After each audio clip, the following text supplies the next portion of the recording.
Welcome and welcome. Welcome to the show. I'm Joey Wabbs. That's Mr. Link. We're doing a new show. It's gonna be a weekly show that I decided to do. I'm gonna try to get a fan from at least 2 or 3 different fan bases that we're gonna go and we're gonna do this kind of thing with. First one that I decided to do it with was with Link because me and Link have pretty similar concepts on how we look at football.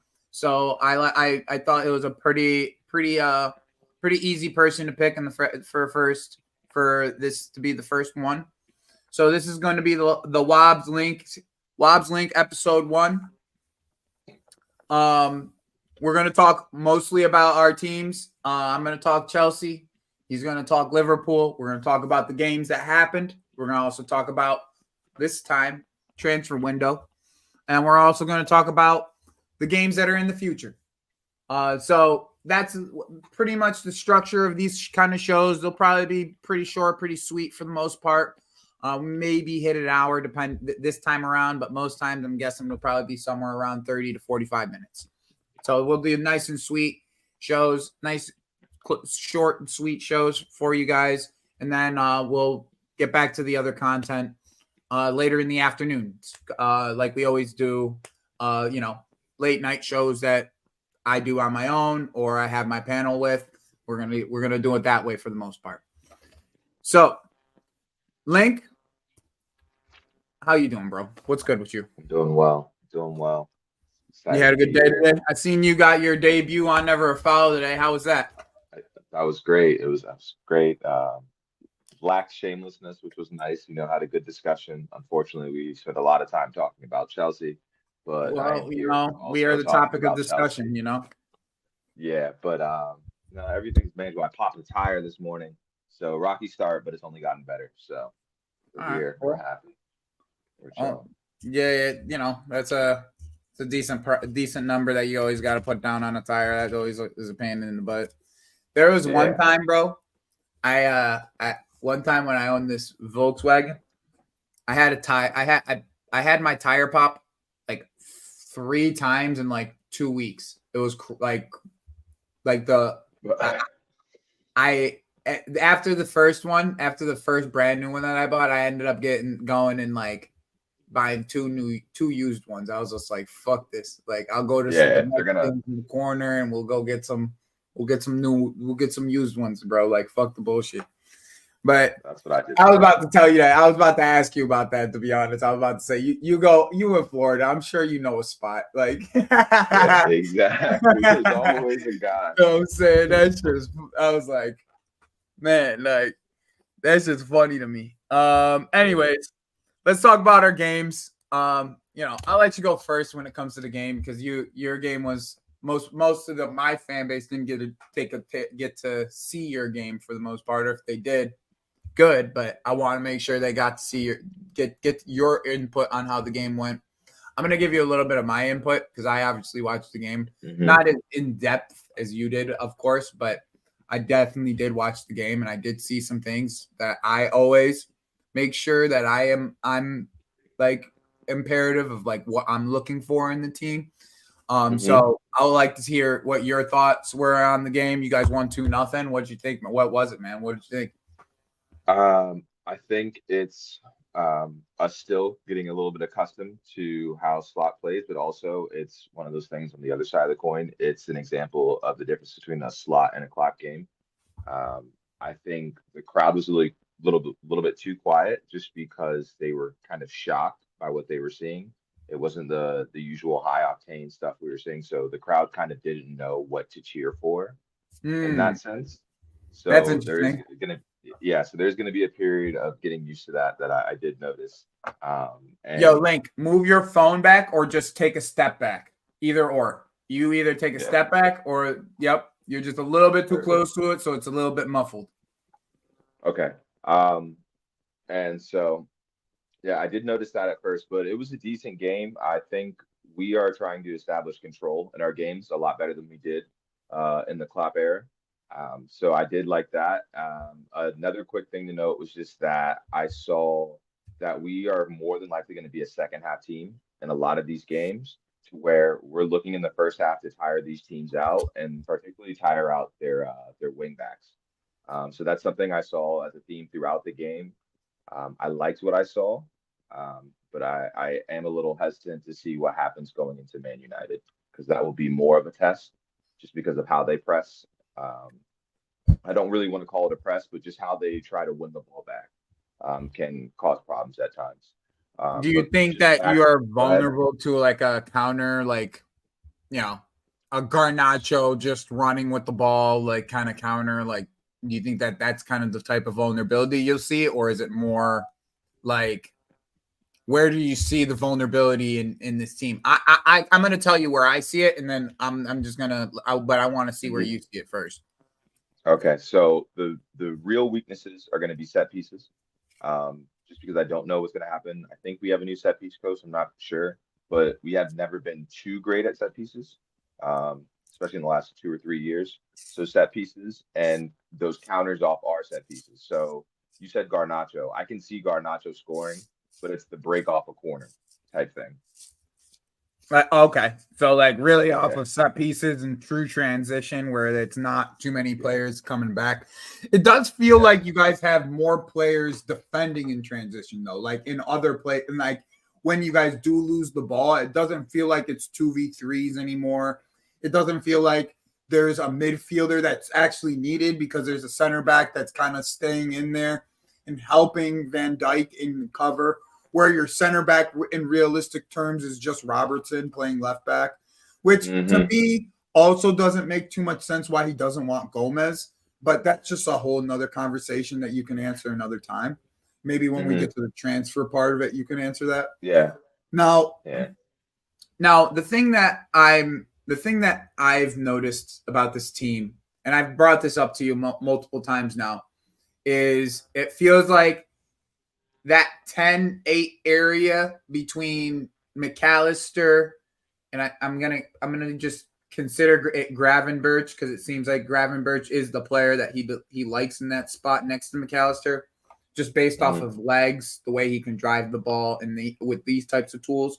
He's not like the Right. best defensively, but that, to me, if McAllister is roaming around there as a deep line playmaker, anyways, it's kind of mute, especially with the type of legs that he provides for McAllister. Pause, but like really, it does help him a lot. Um, Yeah. but I think the one thing that I noticed the most is that when what seems to unlock the team is Sabazlai on the half turn. That seems to be where it always turns into like a really clear cut chance, because then it feels like you have, when he is on the half turn, there's always runners next to him. It's Hmm. very similar to the way that Palmer was looking in the last in our game, but but for me, it's how consistent can Sabazlai be these areas, and I've seen him play really well for Leipzig in very long spells. So like when Hmm. I talk about Sabazlai, I talk about him differently because I watched a lot of Nkuku.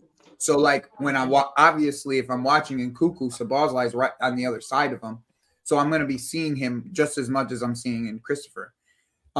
So it, like with Sabazlai, for me, it's how consistent can he be? Like, can you get that consistency? You're gonna need 15 assists from him. Like that's the true nature of like what I see from this team. Like, can if it's a guy like, and here's where I question, right?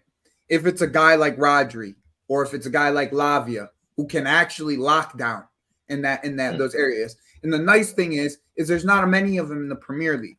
Like overall, there's not many of those sixes out. I mean, Paulinho was one, and Lamina is going to give you some problems. But like outside of that, there's not that many.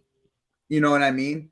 And is there anybody outside of those two that I can say that are going to give Sabaz real problems in the next over the season? No, I can't say that. But he gets in the half And spaces really well. That's what you got mm, to say about him. He always seems to find himself in the half spaces, and if you can get him the ball in the half turn to him, he's going to do something with it. So that's my Yeah. big. Oh, Partey is another one. Partey and Rice will be another one that will be a good challenge as well. Yeah. Yeah. Just for Harrison, I know nothing about these links, on whether they're true or not, but who knows? Yeah, we'll Just get the to it. way. I was planning on Yeah. talking about it. Okay. But yeah, so it's funny that you said that, and I don't, again, this is transfers, but that's kind of why I think we haven't been active in the market and why we're sticking with Gravenberch, just to pivot back to the game. It's like when you look at that position and what it's required right now, it is a pivot with McAllister, but it's very fluid. And McAllister is who ideally would be higher up, but Gravenberch also finds himself creeping forward and he plays a decent number of progressive passes. I think right now, over the 2 games, I think 35% of his passes or around there have been progressive. And I know that's a misleading stat because I use it against Declan Rice. But in our system, you're not really seeing sideways passes or even like somewhat progressive passes that are going from Gravenberch to an outside back. It's more of if Gravenberch is getting the ball, it's to bait in a midfielder or a forward to find something else. Like his ability on the ball is why he's perfect for it as far as playing, but it's the physicality attributes that get him pigeonholed into that DM role in the first place. Yeah, I mean, for me, I think And I got Gravenberch. onto Gravenberch somehow. Yeah, for me with Gravenberch, it's like I think that everywhere that he's ever been outside of Ajax, they've always tried to mold him into that, right? It was always him trying to be molded into a six. And it's like I get the idea from it because he is a unit of a player first and foremost, right? He covers ground really well, but defensively, like awareness wise, he's always looking to go forward. So Right. it's like to to it can be to a fault, but you can use it to his strengths. And from the way that I see Slot trying to play with the type of control that he's trying to play, it fits him a little bit more because he wants to use the ball. Like he actually wants to have the ball at his feet, and it's not normal for a six to actually have that type of Yeah, like that want of and not for nothing. Like he's good with driving the ball, so it's like and it does leave you open in a certain sense, but he's good enough and controlled enough to allow yourself to actually use him in that sense. I just wonder the consistency aspect of it, right? Like yeah, and that's what gets so me too. like and not for nothing, the team qualities that you've played so far, like the quality of the teams that you've played so far, it's not been like the world have been ablazed, right? Like you didn't blaze the world on fire against these two teams, but at the same time you got dubs. So it's like who cares, right? But I'm just curious to see how like if you do go up against a very combative midfield. And not to say Manchester United is going to be very combative on the weekend, but like when you do go up against a combative midfield, let's say it's Caicedo and Lavia, right? Or let's say it's Gundogan and Rodri, right? They're very combative midfielders. Or if it's Kovacic instead of Gundogan, regardless, like you're still going to have like the counter to what you're dealing with right now, and that's where I see the drop off. But against all the smaller teams, I do see it being like, and I kind of see that with our style too, where like the top teams, it's going to be different to like, I think Enzo's going to play differently to like the way that we played against Wolves, right? Yeah. And like and we haven't got to see that from your manager yet, so I'm very interested to see this game this week. Very very interested from you guys. I agree. And you mentioned the weaknesses. I think another big difference is that we aren't pressing the same. Like our ideas and principles on counter pressing are completely It's a mid block. different. It's a mid It's block. a mid block, and if we lose the ball, it's not win it back. Honestly, if you wanted to be like honest, it's probably more of a low mid block than anything though. Like you're right. You're right. I wouldn't Because say we if want to it draw like teams out. yeah, like you want that space for Solid to get into, for Jota to run onto and stuff like that.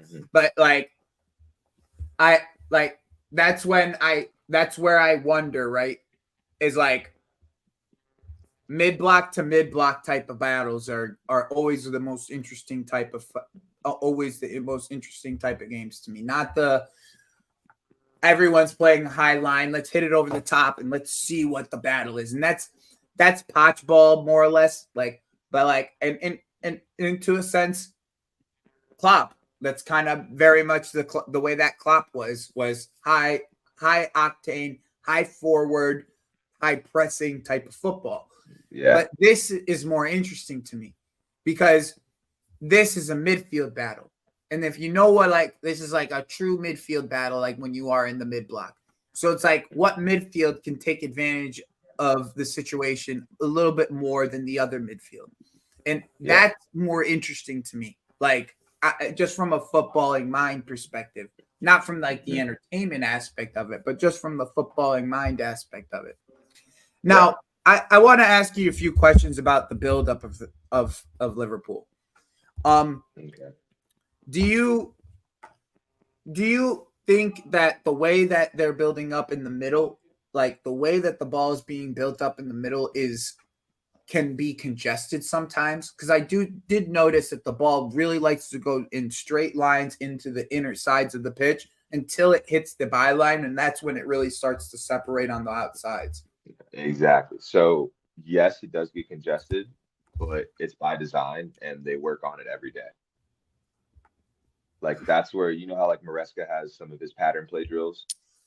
That setup that you see is one of our pattern play drills. And so it's like you'll see that congestion, but the idea is that McAllister and Szoboszlai or Gravenberch and Szoboszlai will turn into 2 8s, but they'll set up directly behind the midfield block. Mm-hmm.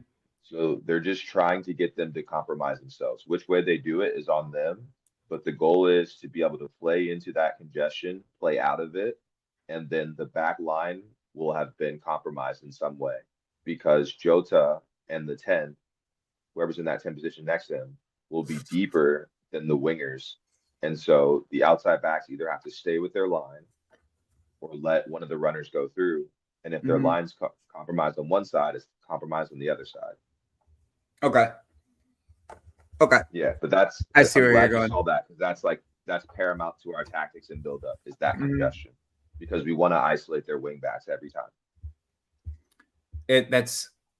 That'll be an interesting battle for us then too.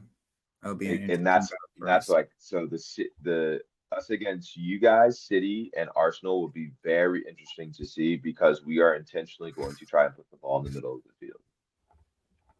And we have. I think for us though, is the we like to build on the outsides personally. Like if you see how our outside 8s or your 10 and your 8 or in the diamond sense, how they're really coming to pick up the ball. They're coming to pick up the ball like right in front of the fullback. So they have the option to fullback or option to winger, and then they'll still have the option of the 6.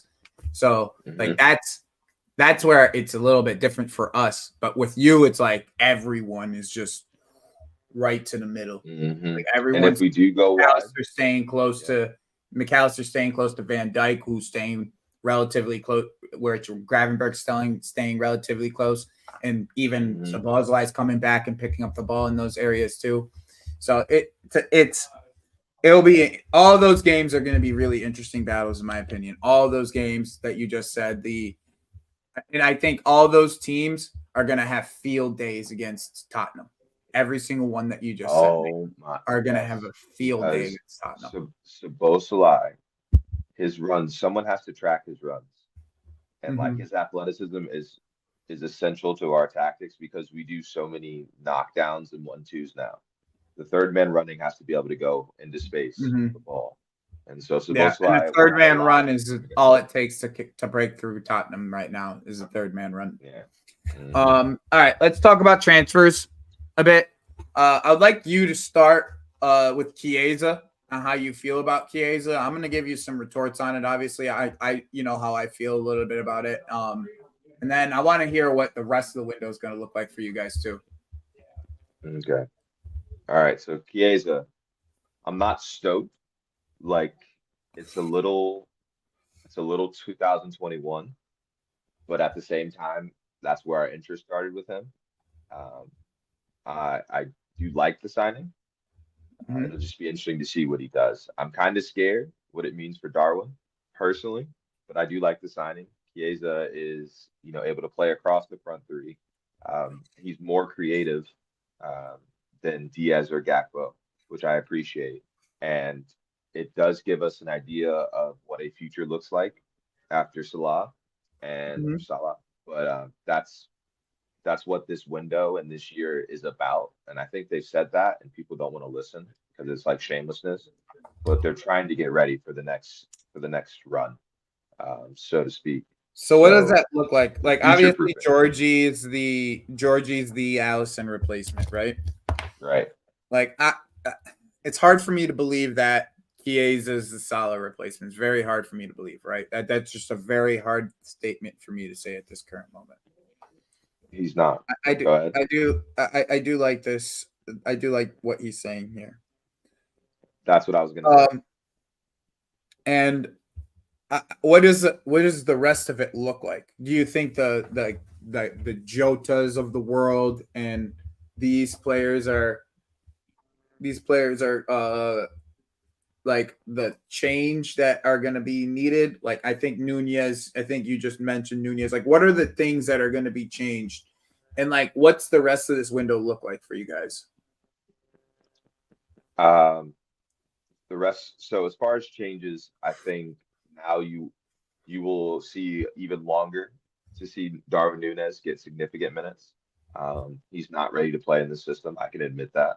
Um, but I don't know. The rumors about him being sold, I don't believe, because I don't think we'll be able to get enough money back.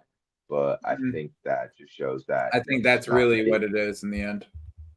Yeah. I don't think you can get more Yes. than 40 for him, and I don't think that's enough money Exactly. to pay him off. It's not. It's not. So I think Slot wants to work with him a little bit longer without having to play him. And I think that he is not as convinced on Gakpo as he initially thought he would be. And Elliot. Really? Elliot is not a right winger. I think that has been confirmed. Elliot is Oh, not. I always thought Elliott was a 10, like the backup to Sabazlai. Mm, That's what I thought he was. he is, and he's like firmly cemented as the backup. And I think he's going to be more of that 10 or even a McAllister rotation option than playing out on the right. And I think that's really what it is that we don't have For this, that's what someone this to signing spare is Salah's legs. Yeah. backup to right wing. hmm So how many games do you think Chiesa gets this year? Uh, Depending on Jota's fitness, he's probably gonna get 20 starts, all comps. You think he plays mostly right wing then? Um, I think you might see him play up top before you see him play right wing. Really? I I'm actually really worried for Darwin because Chiesa has played up front before, and he's more profile like Jota than any of the other players that we have. Like if he I plays on mean, the that left, is a we have good four, we point. have five left wingers. Darwin's the fifth choice left winger. We have five left wingers now. Diaz, Gakpo, Jota, Chiesa, Darwin. Put them in whatever order you want. But he's probably going to be playing up top. So do you think Gakpo plays for in this system at all then? Like it feels so weird like it feels like it needs a refresh. Like all of it needs a refresh to be But honest. this Like is from this is the beginning Salah of the refresh. the in front of it. Chiesa? This is the beginning of the refresh, and I know it sounds weird when you say Chiesa leading the line, but if you look at Jota's positioning, he's rarely the highest person up the field. I feel His like job is we'll to connect see. with the wingers. I agree with I agree with Jonathan on this. I think that we see Gakpo up there before we see Chiesa. I agree with that too. I just don't. It's more of my concern with Darwin. I can see Chiesa and Gakpo, rotating and spelling Jota up I top think and putting Darwin's Darwin next to him dead in the water, bro. for He's the your time Mudrik, being. bro. He's your Mudrik, bro. I'm No, just gonna don't be honest disrespect. with you. Don't disrespect him like that. I'm not about to Mudryk doesn't I'm show not any glimpses disrespecting of him. talent. Yeah, but what is That's it? the What does difference. that mean, bro? That's not true. That's not true either. That's not true either. We'll agree to And disagree. I don't want to. I don't. I mean, like that, but that's literally not true. Like Mudryk does show glimpses of talent.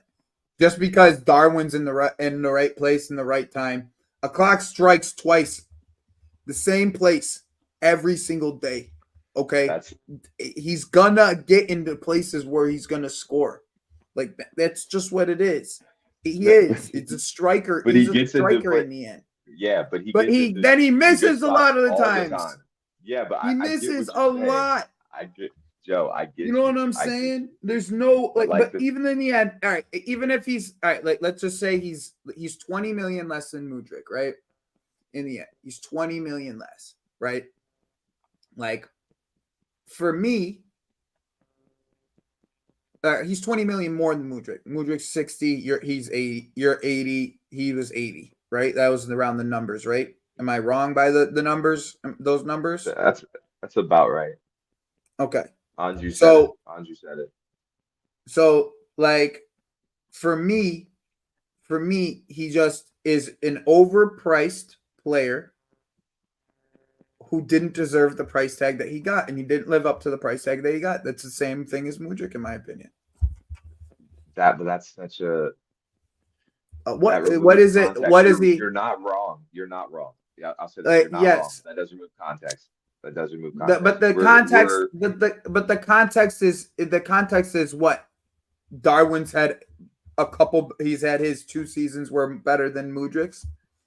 Like I can give you the context in that they were better than yeah. I Mudryk's, mean, yeah, they but are, and it's just like, but also but you end up spending more on them too. well, that's yet to be seen. That's yet to be seen because I don't think he's completed any of his like people say, with add-ons. I thought it Have you was completed 80. any I thought add-ons? 80 was up front, and it was 20 at 20. Like the add-ons was up to 100. That's what I thought it was. Is I don't, that is that and in I don't US actually know if that's accurate. I have no idea if that's accurate. You can look that up for me. But like, it was 85 okay, million pounds.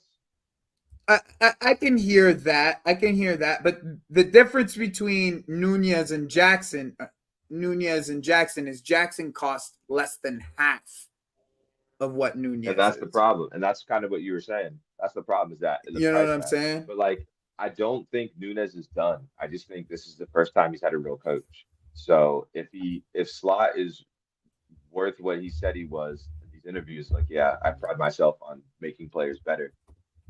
Like he made Santiago Jimenez the best striker in the Netherlands. I know it's the Dutch league, but Santiago Jimenez is now at Nottingham Forest. I think he can turn Nunez into something, He's and not not. just something He's like not. By the way, that's not done yet either. fair enough, fair enough. And But I wouldn't be surprised if you do sell Nunez, you go and get him. Like I wouldn't be surprised whatsoever. I don't think if we sell Nunez, I don't think it's to get another striker. It'd be to go get a winger or to fund the center back that we're going to get. Okay, great way Segue. to segue, bro. Great way to segue. You have names. I know you have names for center backs. I'd love to hear what you think and what we're actually linked with, right? Like, what you're Yeah. actually linked with. Like that's to me. And next time around, and we're doing transfer window back out in January time. Like I'll have you like send me the links so we'll have them on the screen and everything. We'll be a little bit more prepared. All right. Yeah. But my guy, go for Okay. it. So the soft ones that I do like, no Diddy, are Braithwaite and Luke Eba. I am seeing that all over the Twitter sphere, the X sphere. So I do like both those options. Someone has told me that Luke Eba isn't happening, and I'm sorry if I'm pronouncing those names wrong, but I do like both those options. Left-footed, Luke Haba very isn't or athletic. is? Is left-footed. I heard he isn't coming, but they're both Oh, left-footed. is not coming. Is not coming. Yeah, yeah. Okay. Yeah, but those two, they're both left-footed, which is nice. They could both play left back. The third one would be Piero Hinkapie. You know I love Piero. Yep, He's me got too. so I would like him. Also, one of those center back come left backs. Yep. So I think it's a very, very obvious profile of what we're looking for. Hmm. It's again, it's another future-proof thing. We're looking for Virgil van Dijk's replacement. Um, Yep. Kanate's at the right age, so he should be able to take over. So it would be Kanate's partner, then Kwanzaa's. But I think is that the only ones we're looking at? I think those three. I don't know if you can remind me if there's any more, but I think those are the main three. Brain Dwight, I don't Lukeba. like those options at this time in the window. I'm gonna be honest with you. Let me Well, kind of they go ruled out through it. Bastoni, but go ahead. Yeah, let me go through the options for you real quick, okay? Any of the just the options that were listed, right? So, first one that was listed was Branthwaite. As I just from my understanding of the English culture, Everton really don't like to sell to you guys. They don't. Okay? Like that's how, I mean, you're lucky that Gordon's already gone out of Everton, because then you guys probably would never even have gotten him, period. Okay? Just going to be honest. You're right. I think, you know what, Nunny, I actually really do. I think that's going to end up being the one that you end up going for. So I'm glad that you brought that up. Yep. That has died down a little. Yeah. So I think I do think Branthwaite is the right person to get. I just don't think it's realistic. Okay, that's the let me preface it with that, right? You said Are you going to you keep were talking about to about say Brent something? White? I don't want to. No, I don't no, want to no. end your point. Okay. No. So I was going to go to the next apparently, person, okay. Apparently, Brent White's got a release clause, so that's why we're which reporting it is 70. okay. Which is why Man So U this now seems like reserve a right whole now. release clause type of thing then, because every Hmm. name that you did list is release clause more heavy outside of Piero, because I don't think Piero actually has one. Hmm. And then that was going to be my next thing. Lukeba has a $60 million one as well, which I'm aware of. I'm very aware of, because I was the one wanting Lukeba last year. Instead of getting Disasi, I wanted Lukeba. I wish we went and got Lukeba, because we were already in Lyon getting Gusto. You should have gotten that guy too. That was my opinion behind it. Okay. Like, that was my overall opinion. Oh, dang, that sucks. Branthwaite's And injured Brent, too. yeah, he is injured, but he did play for PSV. Someone said that in the chat. Yep. Okay. And then Piero, they sold Kosunu to Atalanta. Atalanta today, and got the kid Mukulele from PSG. He was the one playing Lukeba's position the year before at RB Leipzig. So it's like, so now it just seems like all of these options, unless you go and you just trigger Lukeba's release clause, which is something that you guys are prone to do. This is not something new for Liverpool, especially at the end of the window. Triggering the release clause is something that Liverpool normally thrive on. That's like how they actually work most of the time. Like just being honest, it's like how a lot of these guys have came into Liverpool was them triggering release clause later in the window. Like, that's been the way it's worked with them. Unless it's been like someone they've scouted for a very long time, have done the groundwork for, and like they knew that they were going to get, aka Van Dijk, right? Like, they did the groundwork for Van Dijk for about a year and a half before actually getting him. So for me, like, I think it's more likely you go back to Gertruda. I think that's more likely. Okay. Just at this point in the window, for the type of numbers it is. Now, I'm not saying that you guys can't spend either, right? I mean, I've seen you guys put 100 million on a player that I swear I was about to get, and then did get. But but yeah, like I mean, Mac 10 is a great example of that. Mac 10 is a great example of you guys triggering a release clause before anybody knew the release clause was even there. Like, exactly. Like, nobody even knew that release clause was there. I'm sorry, I had to throw that dig. You knew that was coming. It's okay. Yeah, of course. It has to. But yeah. But yeah, like, that is, to me, that's probably more like a real, and I'm surprised. Okay. I'm very surprised by Liverpool. Okay. I was so certain, so certain that you guys were going back to Feyenoord to get players. Like, I was so certain of this. Like, I had this. Nah, Lavia doesn't, Andrew. I'm sorry. I was so certain of this. I was so certain that we were gonna have that you guys were gonna go get a few players from the Dutch league, at least one or two. Like, I was so certain of it. I thought Jurien Timber's brother could have been the sixth because he's still on the list, by the way. Really? Like, I thought Weifer, bro. I thought Weifer was like nailed down, like one of the guys that you would go steal from the Dutch league. Like I thought Gertrude. Like, obviously, I still think Gertrude is someone that you would go get because the way that he used Gertrude at Feyenoord, to me, is the more important part because he used Gertrude in like 5 different positions, like, everywhere, every left, right, center, and left, right, center, and both center backs, left and right center back, and in the midfield, and as an 8. Like, he's played everywhere for him. So, like, I thought for sure, especially like for like fill-in purposes, because especially like the way that your team's set up, it's not too many holes. So it's like if you have like a utility piece, like the way that you use Gertrude at Feyenoord, it would have made all the sense in the world, right? All the sense in the world. Now, this is something that I actually when Salah first got linked to Saudi, okay? I think this was last year. All right. Kubo was on fire. Right, from beginning of the year to that January. Okay.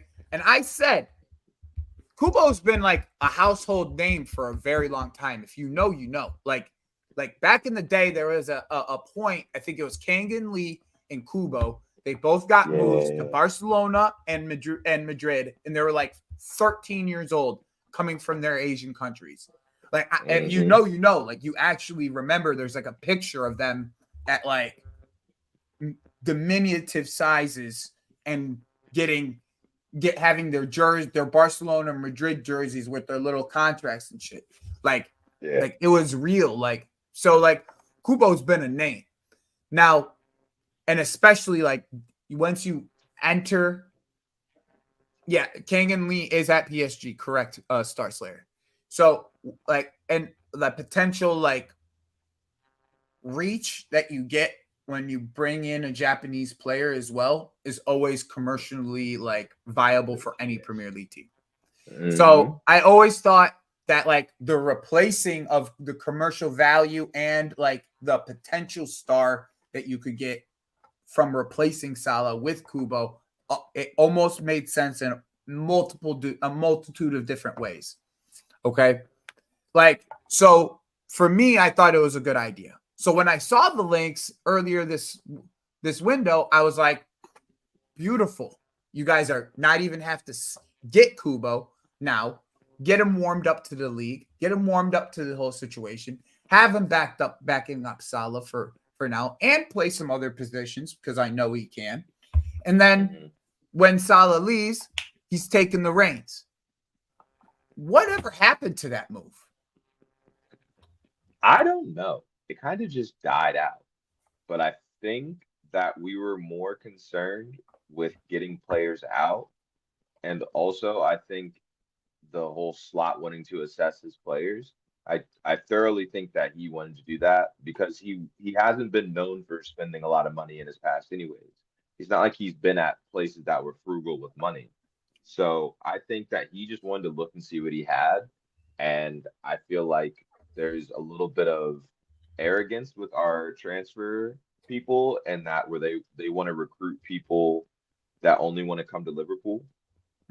And so in theory, if that's the case, and if we're only triggering release clauses, this kid knows ball.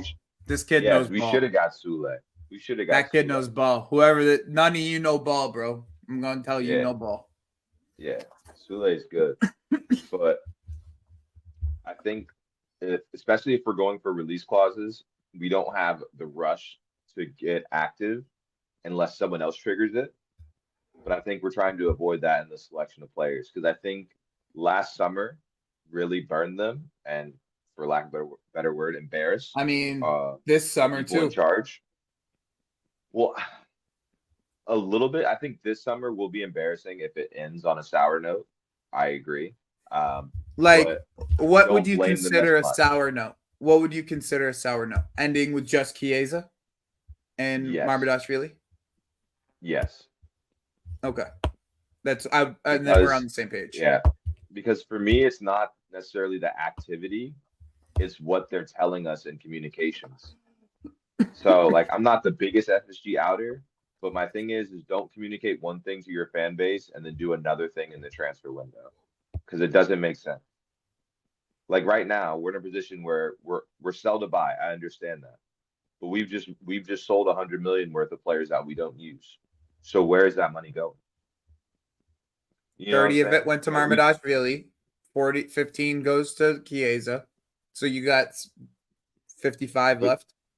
you say that, but if you do But that's not amortization right, all. it's Yeah, but that's mhm, not all pure profit and all that. Because I know Bobby mhm. Clark and some other these guys were like 10 plus million and they were academy lads. So I understand that. Yeah, but then you say that, but then we haggle over deals and we penny pinch. Like Georgie took what, 3 weeks or 2 weeks? It felt like a month, but it took It did however feel like a long month. because we were arguing over the structure of the deal.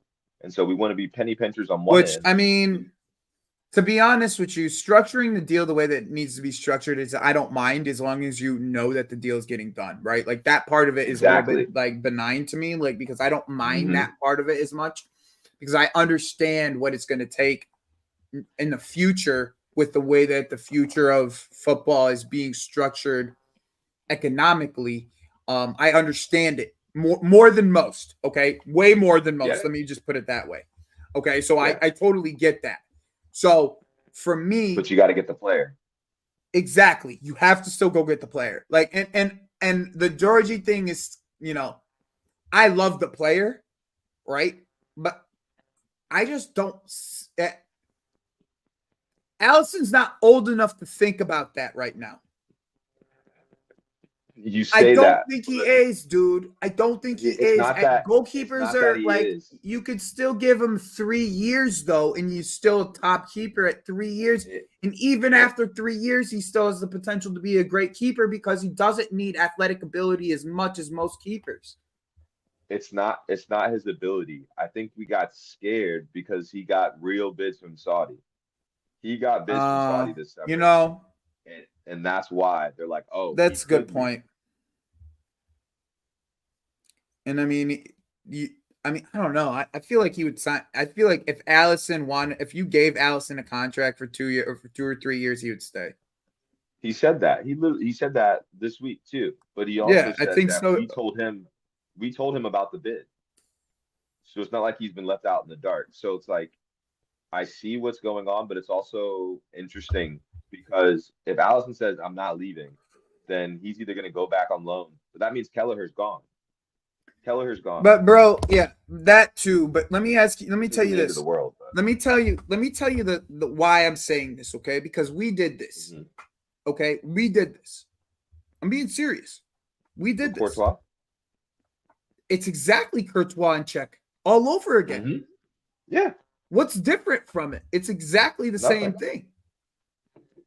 It's But like, I've said but you before know that you what ends guys up do transfer happening, drought bro? You know what ends up for the most happening part. though, bro, is he doesn't end up at Saudi. He ends up at Chelsea. He ends up at like one of your rivals. That's what ends up happening. Like, I Hmm. know that the Saudi bid, people think that the Saudi money is going to be there forever. But like, hey, they're not spending like they were last year. They No, not. you're right. They're not. Their spending has They're gone down not. every year because they So said they like, weren't trying to do that. yeah, exactly. Like, and Kelleher, you could probably get 25, 30 million for. Let's be real. Like you could probably get That's what they 25, want. 30. They're holding out for 30, and that's why Like you could probably get that from somebody. One of the teams like a Fulham or one of these teams that will give up on like what are their goalkeepers. One of these teams Yeah, they will need to get rid of Leno. around that. Leno is trash. I mean, Fulham's actually the perfect spot for him now that I say that. But but all right, let's talk about Chelsea. I know you had a lot of talk. I know we went 45 minutes at Liverpool. Let's talk a little bit about Chelsea. It was nice. It was peaceful. That's why I wanted to give you I wanted to give you Thank you. I appreciate it. I wanted to give you that because I watched you the entire time on an AF. I watched the entire show. So I wanted to give you your chance to say what you wanted about your squad because you didn't get that chance. Thank you. I appreciate it. So I think I think also when I bring this up, we'll talk about Victor and Tony first. I think me and you are kind of on the same page because you're a little bit more into the stats than I am, but stats I test like they have to kind of match for me. So let's talk about it real quick. What do you think fits Chelsea better after watching what you saw the last two games? And I mean, you probably watched a couple of our preseason games too. I'm going to be difficult and say it depends. Naturally, Osimhen fits in, but if you want to have a different, a more obvious plan B, you would get Tony, because Tony would require you to change your style of play when he's in. But Osimhen fits in more naturally. You think so? Yeah, because you can. If Tony was okay with not starting and being the out and out number 9, you can depend on the team you're playing. You can go with a false 9, or you can have João Felix at striker, play false 9, or you can put Ivan Tony, and that's a very different style of play that you have to have based on that. I feel like Tony plays more like Jackson, but he's a better finisher and better in the air. That's what I feel like I'm getting. I feel like if I'm getting Tony, I'm getting a better version of Jackson. I see what you're saying, but I think that with Jackson and Osimhen, all the runs that Jackson makes, Osimhen makes, but then Osimhen scores them. That's my thought process on it. Like, Tony's better at link up, sure, but you don't need a link up guy. You need a goal scorer. I mean, Jackson's a link up guy too, though. Jackson is, but that isn't your problem. Chance creation isn't your problem. Goal scoring is your problem. No, I agree. I totally agree. That's why I think Victor is the solution in the end, because I think he's the better box striker, period. Mm-hmm. Like, just overall box striker, I think he's better. But, like, I'm worried more about if Tony can ever hit that height again that he had a season and a half ago. Like, that's what I'm more worried about with Tony. I also like the intensity that Victor plays with, because when you have that type of intensity coming, even the chaos ball that Nunez is, it does bring something of an intensity to the game. You know what I'm saying? Mm-hmm. And Klopp used that to his advantage. I'll get my tin hat out for you. Don't worry. I use it to, you use it to your advantage in the end, right? Like like for me though, Victor is more of a polished version of what Nunez is, in the sense that aerially they'll be combative, but like when it's aerially in the box, Victor is a monster, and he's just a monster to deal with.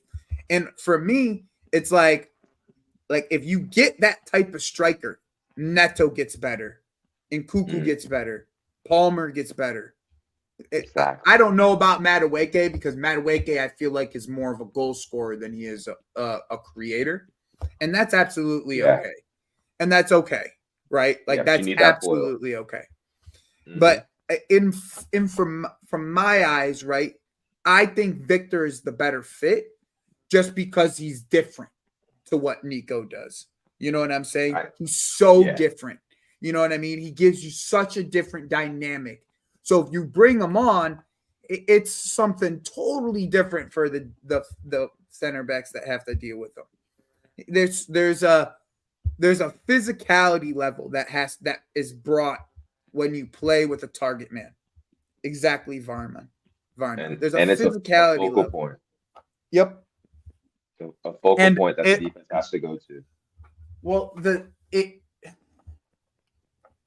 I like to use the word magnetism.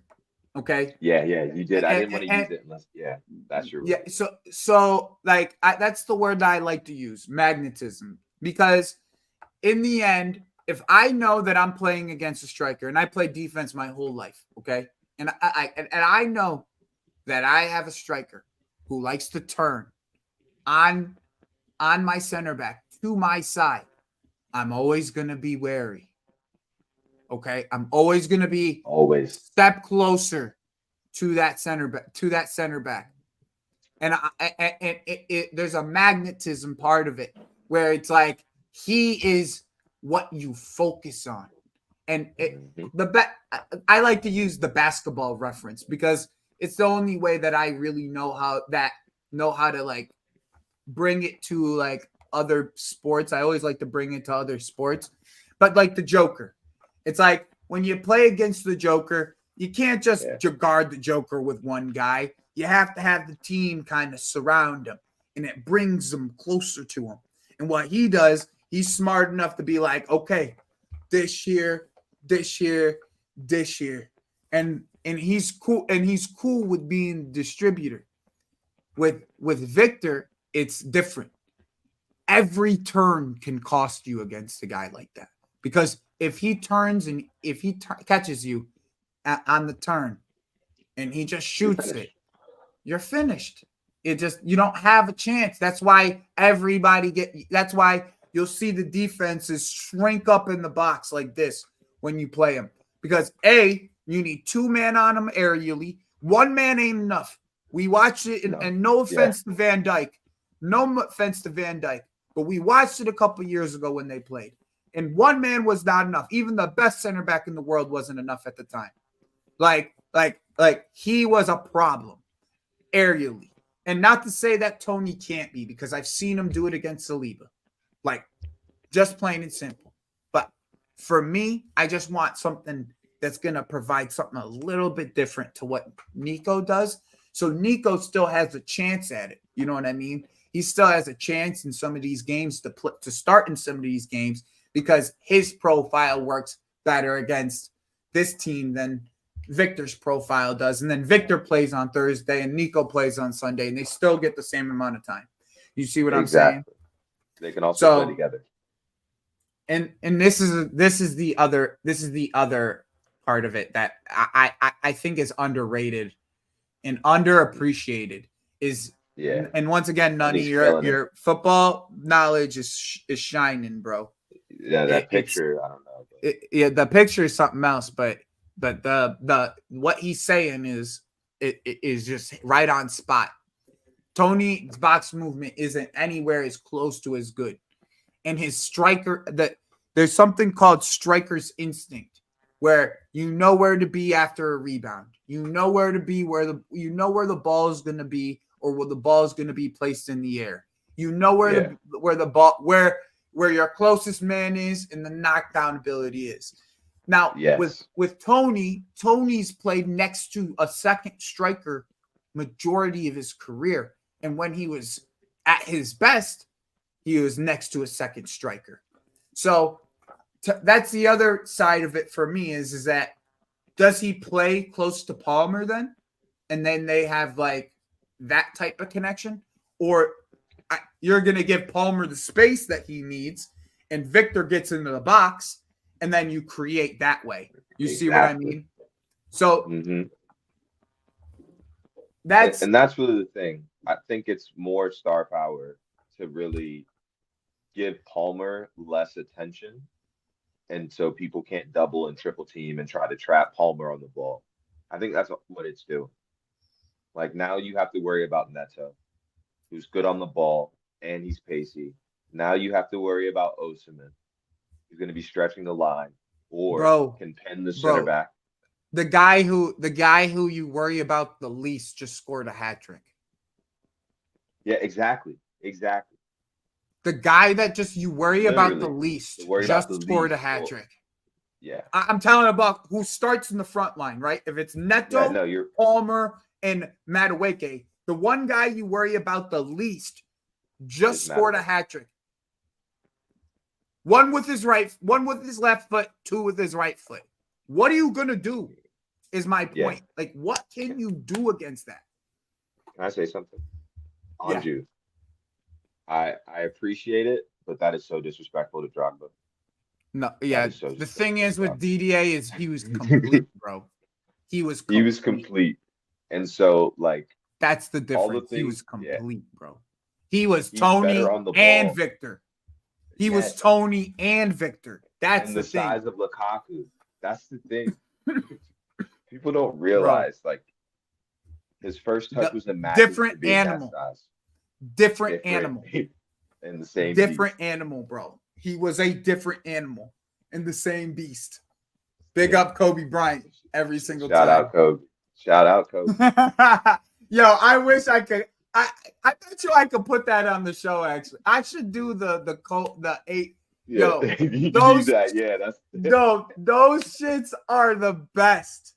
If you've never seen them videos, bro. Yo, if yeah. you've never seen them videos, bro, those Kobe videos from back in the day where he was doing the Mamba mentality videos. All you got to do is look up Mamba mentality videos. And Yeah, Kobe and Kanye, Mamba mentality. yeah, Kobe and Kanye. You know, that's how does everything come back to fucking Kanye, bro? I swear to God. Yeah. Bro. Every time it comes back to Kanye, dude. Every time. So here's the thing, right? I do think that in the end, this Victor deal gets pretty much done by, I would say by Thursday, in my opinion. By Thursday, I would say this deal gets tomorrow, done. UK. Yeah, around this time tomorrow, I would say. Okay. Around this time tomorrow is my best bet. I think it's just a matter of time in this sense. I think Tony is the backup option in the end, and that's it. Yeah, maybe Friday morning UK. Maybe we're 2 days away. But yeah. So yeah, let me just pull it down for everybody so they see it. We'll have a bid in for a center back before the Man U game. Yeah, 10 hat. You need a straw hat. I don't know if you. I know. Yeah. Oh, let me just. I got him right here. You want it? I got him right here.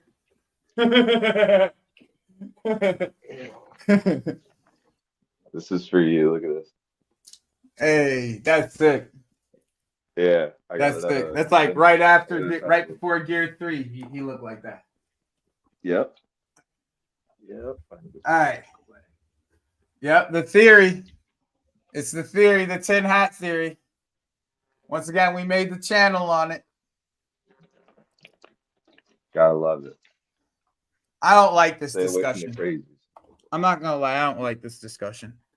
Because DDA, the one thing that the Salah Drogba discussion to me is disingenuous. So unnecessary. Yeah. It's so disingenuous, and it's so like I don't want to dissuade anything from Salah because he's in his greatness, and I don't want to take anything away from DDA and his greatness. But when you can't go and you can't go and look at numbers, by the way, because there's also something that's you have to consider with DDA. With DDA specifically, he was never the penalty taker for our team. At any point in his career, he was never the penalty taker. And and anybody who knows DDA, anybody who knows DDA, if he was the penalty taker, he would have had multiple seasons of 20. Multiple seasons of 20 Frank plus Lampard goals. took everything. Multiple. And like it's a forced debate that doesn't need to happen. It's the same way when people talk to me about Eto, okay? And I love Eto. And Eto is personally is the king of Africa. It's neither of DDA and Salah. It's if you Eto want my was the honest better opinion, player, and if we're being honest. Eto overall as the overall baller was better than both of them. But the DDA was a special player that was different. Don't kill me, Liverpool okay? fans. It was different, bro. It was different. It was just absolutely different. And Salah, this is what I'll say. It has its own greatness that needs to be respected as well. Like that's just what it comes down to. And you don't have to pin each other. I hate pinning them against each other. You know, I hate it. And it's like we don't have Salah if Drogba doesn't have the success he has at Chelsea. You know, like that's the thing. You just have to appreciate it for what it's worth. Like Drogba is a legendary striker and Salah is a legendary winger. If you bring in stats and you don't apply context, you're never going to have a useful discussion about that. Appreciate them for who they are and realize it's been different generations.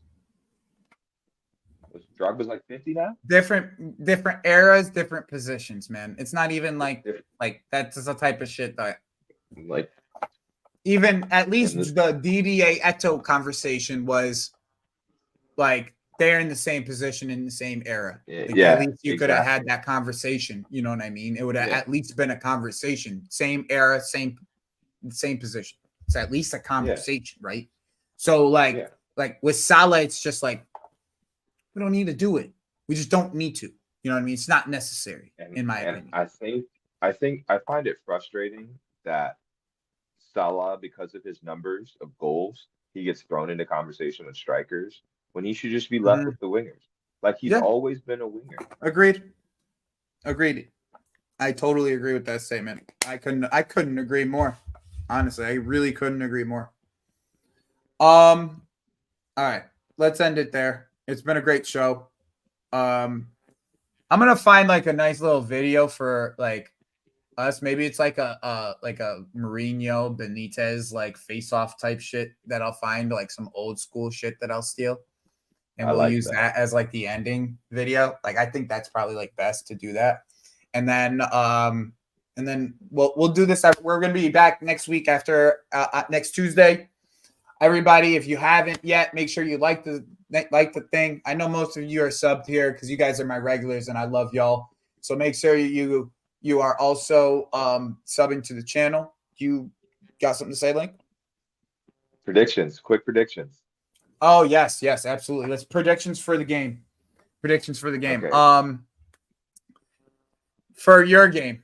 Let's go your game. Let's go with your game. For Manchester United, Liverpool, I think, and this is at Man U. Mm-hmm. I'm going 1-1. Okay.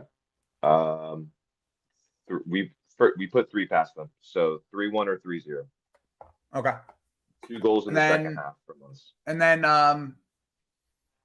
then we have Crystal Palace this week. We won't know if Gahey played today though, right? He did play today. Yeah, he did. Mm-hmm. So, but we won't know if Gahey will be there. They won today, I'm pretty sure. I thought last time I checked they were up 2-0. But bro, this is 3-1. 3-1, 4-1, something like that. I don't see them breaking through consistently. And I think your attack is going to continue what they did in the second half. I think the beautiful thing for you guys is that every week is a new learning experience for Enzo. And like many of you have said, he isn't poached. So I think if he finds something that clicks, he's just going to stick with that because you guys only need to worry about the Prem for the time being. He can experiment in the Conference League, which is what he did. Which he did. That's exactly it. And that's exactly it. I 100% agree. Like use the Conference League to the experimenting. If you need to bring Palmer or one of these guys on at the end of it to finish the game off, cool. But like keep what we saw. I don't want to see Neto start in the Conference League. I do want to see Felix start. Okay. Yeah. I want to see Felix start in games. Yep. I want to see Felix start. I want to see Nkuku start. Even if it's Felix on the wing, I would like to see Nkuku play on Thursday. I would like to see Nkuku down the middle and Felix on the outside. And then that on the right side, it's really just Nani. Like, and Ketia winner. Really. That's hilarious. But he played they played like Barnsley or some shit. Like some third division team or something, second division team. Yeah. Of course. I think Mudryk has to start every Conference League game for you guys. Yeah. Yeah, I agree. I think he'll probably start on the left and then Felix will start on the right. And then Nkuku could start on the right because Nkuku played more on the right at Leipzig than he did anywhere else before he started playing down the middle. So he starts on the right, and then you have that Gusto overlap type of situation. Maybe Reece James plays in this game, in that Thursday game too. Is he back? He's back in training. Yep, he is back in training. Maybe he plays the Thursday game. I'd like to see the Tosin play again because he had a good showing in Conference League. I would like to see Badiashile, hopefully, if we don't try to sell him. Right. I don't think Tyreek George is ready yet, Nani. I don't think he's ready yet. That's why we're looking at Sancho, I think, because I don't think Tyreek George is ready yet. Yeah. And then Gu. I want Gu to score this week. Yeah, this time. Gu. I want fucking Gu to score. And then KDH. I'd like to see KDH, Caicedo, and then Enzo Lavia on the weekend. Because I think Enzo Lavia is going to be the two. Because I think Enzo Maresca likes Enzo Fernandez a lot for some reason. And then it's not for some reason. It's the passing. He's the only one that can unlock a pass from Cole Palmer back. Yep. Yeah. Yeah. Yeah, that's pretty much it. Viega. That's what I want to. Viega. Thank you. It's Varna Viega. All right. Yeah. Everyone, hope you have a great night and take care. Make good choices.